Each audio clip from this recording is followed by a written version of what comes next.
silaturahmi Purnawirawan Prajurit TNI dengan tokoh masyarakat Kamis tanggal 17 April. Dari sini saja kita sudah tahu bahwa memang ini adalah bagian dari skenario para pembenci. Mengusulkan pergantian wakil presiden kepada MPR. Semalunya kalian ini. Kenapa? Karena udah gak ada lagi. Ya, setoran per bulan masuk ke kantong pribadi. Makanya cop-cop sekarang ini. Habis diberantas Pak Jokowi sama Pak Prabowo. Kasian betul hidup kalian ini.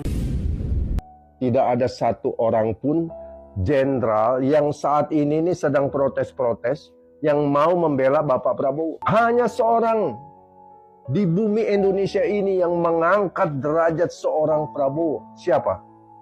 Bapak Jokowi. Bapak harus tegar menghadapi situasi ini. Gibran, tegarkan, kuatkan hatimu.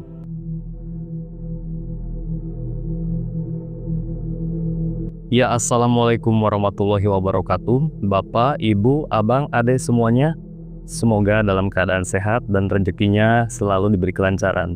Ternyata peringatan dari Mbak Diji anak jenderal yang sudah kita tonton di video sebelumnya itu akurat, teman-teman. Sudah terjadi ya, di mana para mantan jenderal Republik Indonesia sudah melakukan pertemuan kayak semacam acara halal bihalal gitu, dan dihadiri oleh tokoh masyarakat katanya.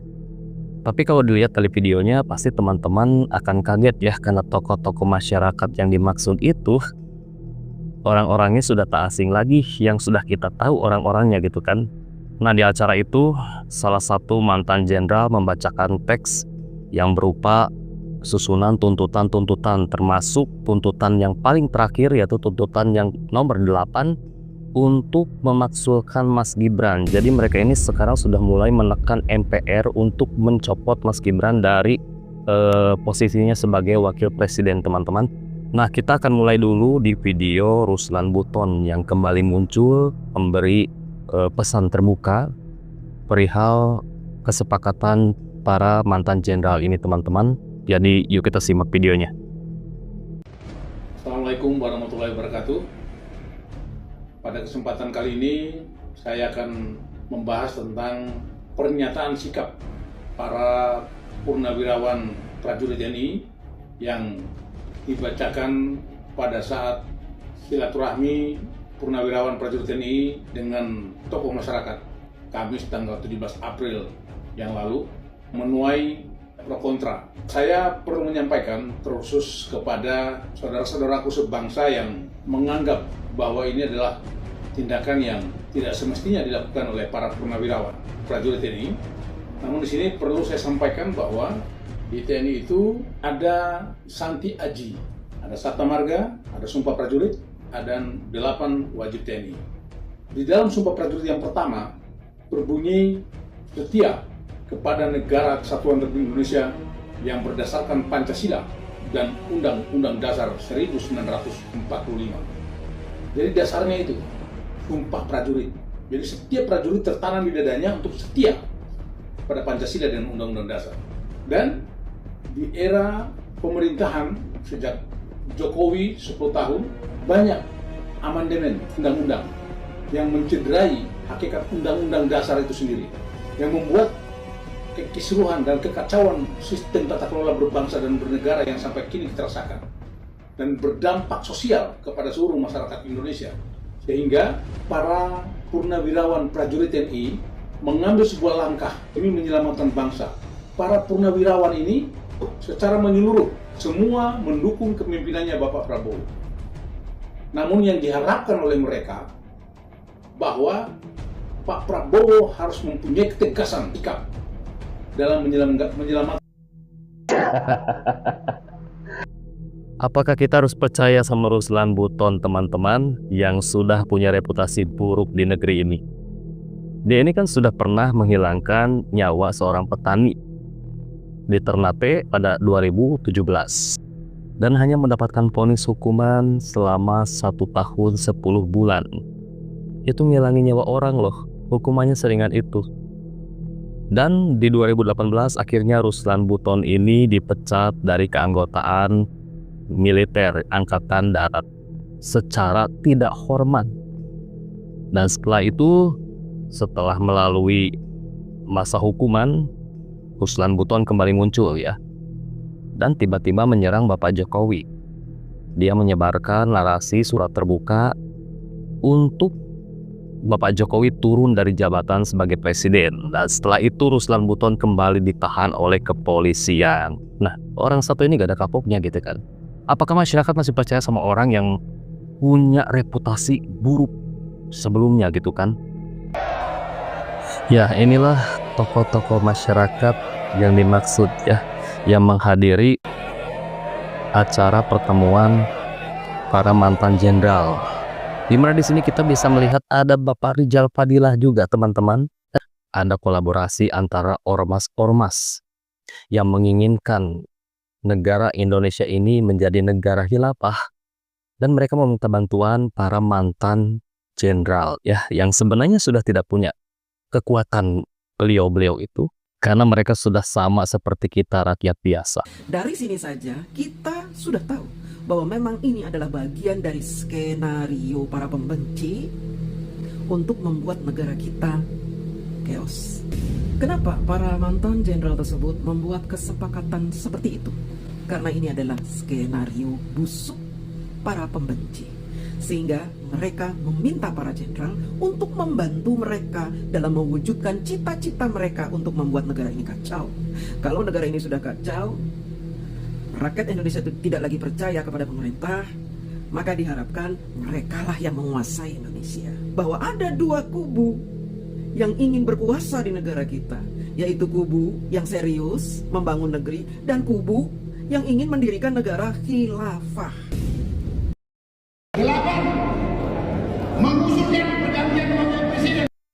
Bersama Pak Kumis. Kali ini Pak Kumis ya kan berpidato dengan lantang. Pak Kumis itu ya kan berpidato mengenai pernyataan sikap purnawirawan TNI. Ada 8 sikap. Kopi Bapak Ibu. Ya. Salah satunya adalah meminta Bapak Prabowo Subianto untuk mengganti menteri-menteri Pak Jokowi dulu yang dipilih kembali di pemerintahan Bapak Prabowo Subianto. Pak Kumis, salah menteri itu apa mau diganti? Mau ditukar sama Pak Kumis? Ya nggak mungkin lah Pak Kumis. Pak Kumis bisa aja. Terus kata Pak Kumis yang satu lagi, yang ke-8 ini, kata dia meminta ya MPR untuk mengganti wakil presiden. Aduh Pak Kumis, salah wakil presiden itu apa Pak Kumis? Kenapa diganti? Lagian Pak Kumis aneh. Kalau wakil presiden mau diganti, kan dia sepaket sama presiden. Waktu pemilu kemarin, memangnya kita milih satu-satu. Presiden lain, wakil presiden lain, kan enggak. Kalau Pak Kumis mau menukar, mau mengganti, ya dua-dua lah sekalian. Presiden sama wakil presidennya. Habis itu kalian tukar, Pak Kumis jadi presidennya. Aduh. Pak Kumis, kalau udah pensiun itu nggak usah banyak kali nyanyi, ya kan? Menikmati hidup aja Pak Kumis. Ya nggak usah lagi mikirkan pemerintah. Kasih yang muda yang berkarya. Yang tua-tua itu duduk manis aja di rumah, baik-baik berzikir. Entah apa dendam Pak Kumis sama wakil presiden. Pak Kumis, nggak bisa seenaknya mengganti Pak Kumis, ya? Suka-suka Pak Kumis aja mau ganti wakil presiden. Kecuali, ya, wakil presiden itu ada kesalahannya. Ini nggak salah apa-apa. Kerja dengan baik, memikirkan untuk membangun negara Republik Indonesia ini ke depan bersama Presiden Prabowo Subianto. Kenapa Pak Kumis yang kebakaran kumis? Buat kau Pak Kumis ya, berhentilah membuat keributan di negara Republik Indonesia ini. Lagian kau tuh bukan siapa-siapa juga sekarang Pak Kumis. Dulu bolehlah kau belaga, masih ada pangkat kau, masih kau lagi dinas. Sekarang kau tuh sudah jadi rakyat biasa. Jadi nggak usah belagak lagi Pak Kumis. Dulu waktu masih penjabat kau, ya ada kau pikir rakyat Indonesia? Nggak ada, boro-boro. Kan nggak ada juga. Mingkem. Yang kau pikirkan cuma diri kau aja, sama keluarga kau. Sekarang nggak usah sok-sokan lah ya kan, kalian para purnawirawan ya kan, mengatasnamakan rakyat, mau membela kepentingan rakyat. Basi Pak Kumis. Harusnya dulu waktu kalian masih menjabat, ya kalian peduli sama masyarakat yang miskin, rakyat yang miskin. Dulu sebelum Pak Jokowi jadi presiden, Pak Kumis, kau masih menjabat. Berapa banyak tuh rakyat Indonesia yang belum menikmati listrik? Papua ya. Tuh, saudara kita di Papua belum menikmati jalan. Ada nggak kalian bersuara? Setelah Mas Gibran udah punya listrik sekarang Papua. Jadi don't talk nonsense Pak Kumis ya. Kalian sekarang ini mengatasnamakan rakyat. Pak Kumis udah pensiun, nikmati aja pensiun, nikmati hari tua, nggak usah banyak kali cerita. Tak ada malunya kalian ini. Kenapa? Karena udah nggak ada lagi. Ya setoran per bulan masuk ke kantong pribadi. Makanya cop-cop sekarang ini habis diberantas Pak Jokowi sama Pak Prabowo. Kasian betul hidup kalian ini.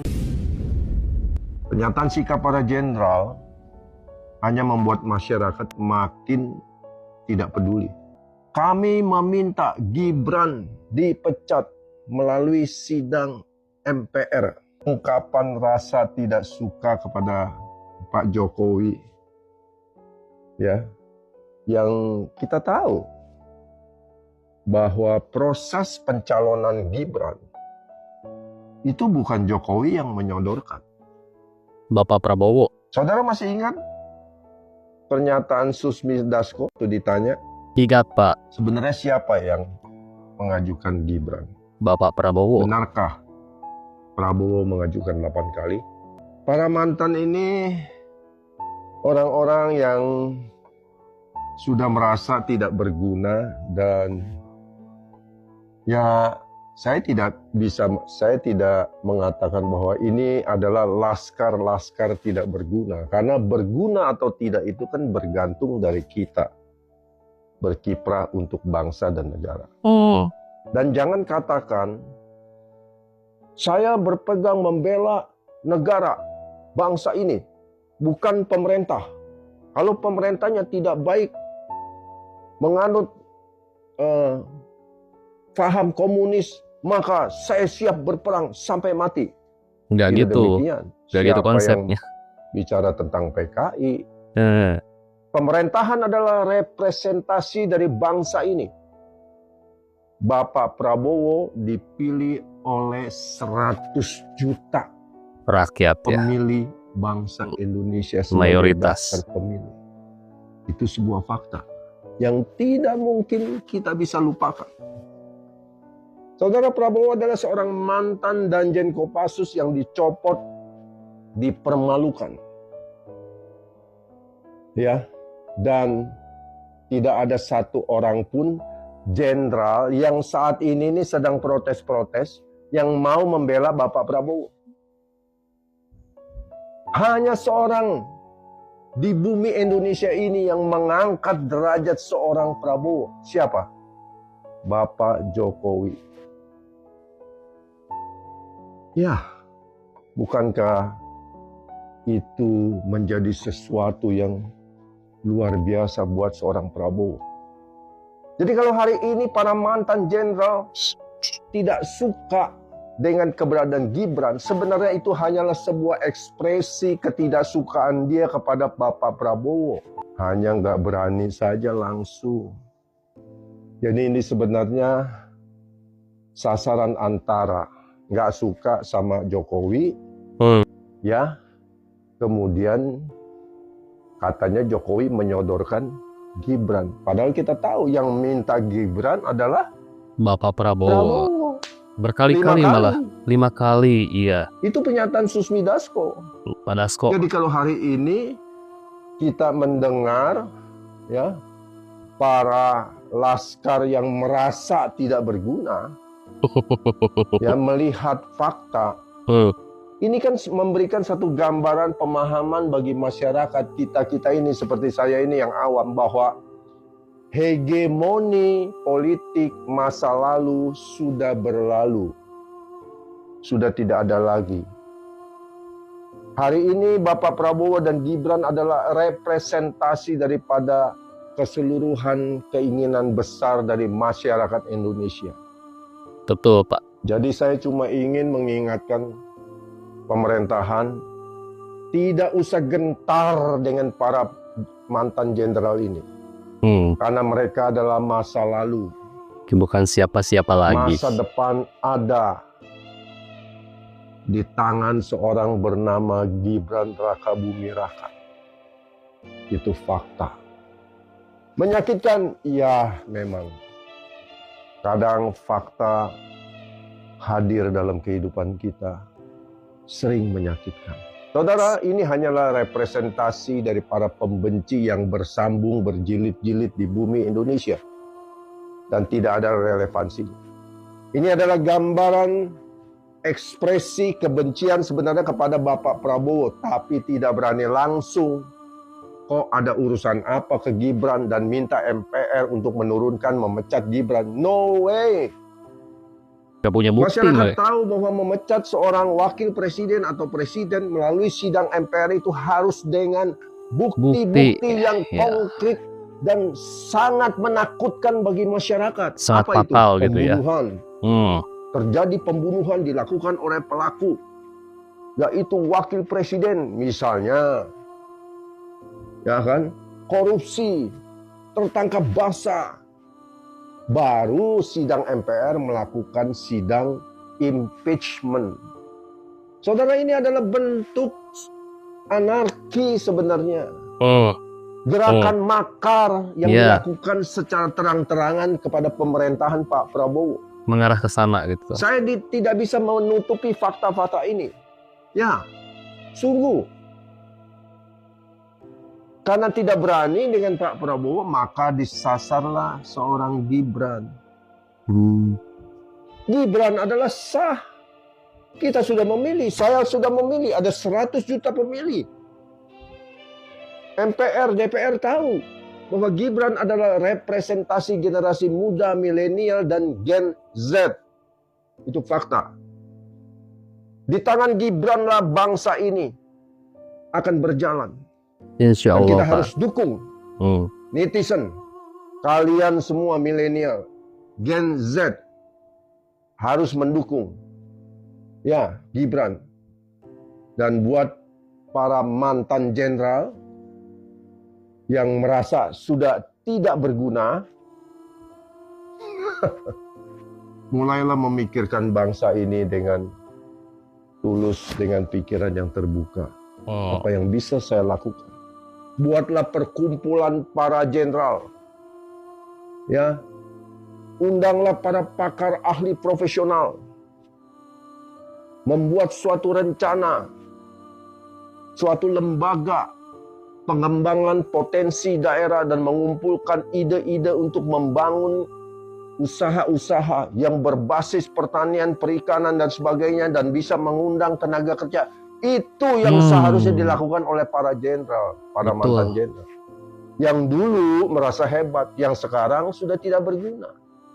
Jadi, Bapak Presiden, saya nuhun sewu, Bapak harus tegar menghadapi situasi ini.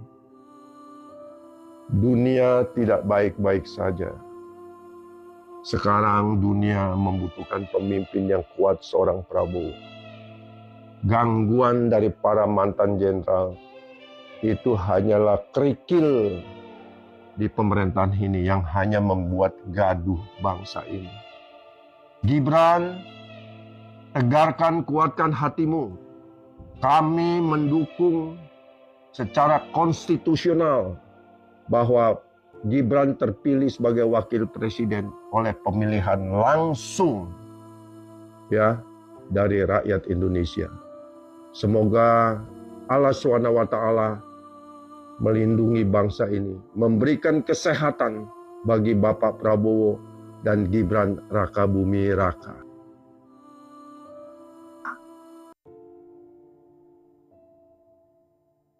Bapak Tendi Irianto ya, teman-teman, luar biasa sekali apa yang disampaikan oleh beliau menanggapi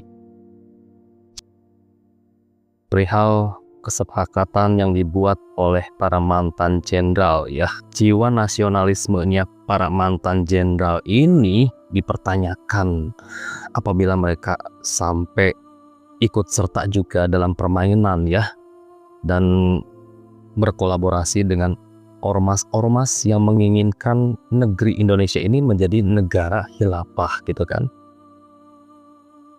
Beliau-beliau ini adalah orang-orang yang tentunya sudah merasakan pahit manis ya, segudang pengalaman gitu kan, yang harusnya memberi contoh kepada masyarakat hal-hal yang positif, yang baik gitu kan. Jangan mengajarkan masyarakat untuk ikut-ikutan melawan pemerintah gitu. Karena pergerakan-pergerakan ataupun kegiatan-kegiatan mereka ini gampang ditebak gitu. Kayak ada indikasi-indikasi arah ke makar gitu kan.